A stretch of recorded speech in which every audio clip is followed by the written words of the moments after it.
Welcome, Virgo, to the Consciously Divine Connection, and a Happy New Year to you. We will be doing a predictive reading for the year 2022. We will pull a card for each month and see how the year is going to unfold. I am very happy myself to be putting 2021 behind us, releasing those old energies and embracing the new. So let's see what we have in store for Virgo. I'm going to ask the angels, spirit guides, and archangels, what message, what information does Virgo need to hear for the highest and best good of all involved? All right, so we start January off with the Nine of Wands, February the Three of Swords, March we have the Lovers, April is the Knight of Swords, May, Ten of Pentacles, June, the Emperor, July, Queen of Wands, then we have the Moon, in September, the Nine of Cups, October, the Page of Wands, November, the Magician, and we end the year with the Six of Pentacles. Okay, so we have quite a bit of all the elements involved here. You have a mixture of the wands, swords, cups, and you have three of the major arcana. All right, so let's see how this is going to unfold. All right, so if we start off January, we have the Nine of Wands. So here we see this warrior who has been to battle, having been wounded, and yet still has the strength to carry on and defend themselves. So seeing that you're starting off in January like this, possibly you are wrapping up some old wound, some old battle from 2021, and you're weary, but you have persevered. So let's see where this goes, all right? Because you are clearly in a place of defensiveness. And looking at the next card, with the Three of Swords, you probably have a very good reason for being in that defensive mode. So the Three of Swords, we do have heartache here. We have sorrow. It's some sort of a loss. It could be a romantic issue. It could be a family issue with the loss of someone. It could also be a loss of an opportunity, a loss of home, what have you. So again, having started out the year in this defensive mode, it does look as though there is some sort of feeling of loss that has come through for you. And the beauty of the Three of Swords is that if we are able to process this loss and let go of the grief, not to deny the grief, but to process it and let it go, we do see that, you know, there are opportunities ahead for us. So we have birds, which represent freedom and movement, opportunities and choice, and butterflies all surrounding this window, which is all about transformation. So the challenge, it seems like in the beginning of the year, is to move out of this defensive pattern, acknowledge the grief, the loss, and process it to move forward. Because in March, look where you are.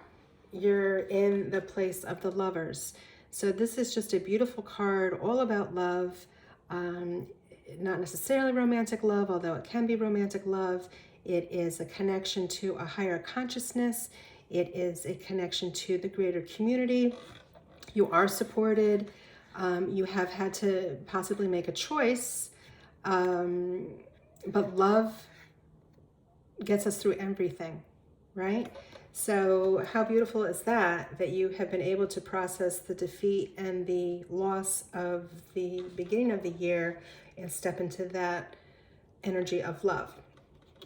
So next we're going to be looking at April, and we have the Knight of Swords. So building on this capacity of love and where that takes you, this knight is moving forward fast. You can see the speed at which the knight is moving, laser focus. This knight is an advocate. This knight has strong ideals and strong determination, and they are not going to let anything or anybody get in their way. And look to what card it is pointing to, the Ten of Pentacles. So now we're into May. Ten of Pentacles is a beautiful, beautiful card showing the love of family. Let me start off with over here. Clearly abundance, wealth that has been built up over time. We have generations sharing in the wealth. So whatever shift you have made here in the beginning of the year has led you to a place of abundance and bounty. Then we have the Emperor coming in. Okay, so this is now June, and the Emperor is all about having that reliable energy to get things done. It is a leader. It is a person that can be depended upon. Responsibilities do not faze them. They take things on and can be depended to get things done. And it all comes from a place of self-discipline. All right, so it sounds like you have really cracked the code, so to speak, on how to have moved from a place of defeat and heartache to one of empowerment. Because next to the Emperor, you have the Queen of Wands. So she is all about action. She is the boss lady. She is a creative visionary. She is someone that people are attracted to get behind a cause of great proportion. And again, with her wand energy, there's nothing that's going to stop her either. So two very powerful cards here, side by side, with the discipline of the Emperor and the leadership of the Emperor coming next to the visionary of the Queen of Wands. All right, so now we're moving into the moon, and this is now August. So the moon is about illusion, dreaming, possible confusion. There might need to be time to do some introspection, to tap into your intuition, to trust your intuition. Sometimes the moon represents the card of the dark night of the soul. So you might be revisiting some of this earlier energy in the year and needing to do one more deep processing of that and letting go of that heartache and that need to be defensive. Because when you do release that, you step into the energy of the Nine of Cups. And here we have a gracious host that is celebrating, again, with a beautiful bounty. It's all about happiness. It's about sharing what you have with others and being that gracious host. Next, we move to the Page of Wands. And this is now October. So the Page of Wands typically is a young energy at heart. They bring good news, they're confident, and they are idealistic. All right, so again, once you've made the vision and the reflection from the moon energy, you are going forward full throttle again, and that leads you into the wonderful energy of the Magician in November. So the Magician is the creator of all. They have all the elements available to them here, and they're the great manifester. So you have all that you need to put forth what you want to bring in your life, whether it be relationship, career, new project. You have that behind you. And you end the year in December with a Six of Pentacles. So this is a card, again, of wealth. You have acquired wealth enough that you are wanting to share it with others.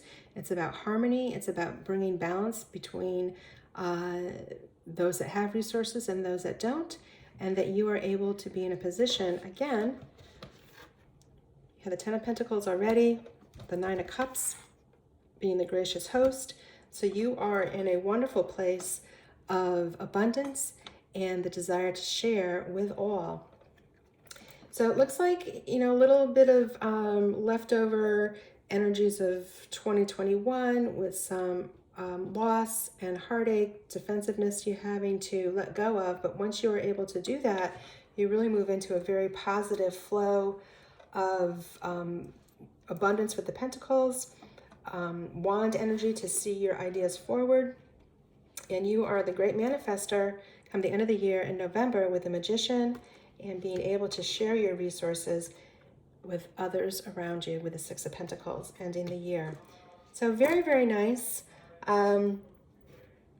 Just remembering to let go and process that energy of the Three of Swords and not to dwell in the heartache and the loss, because once you release that, there is bounty and beauty available to you. I'm wishing you all the best for 2022. Stay blessed and take care.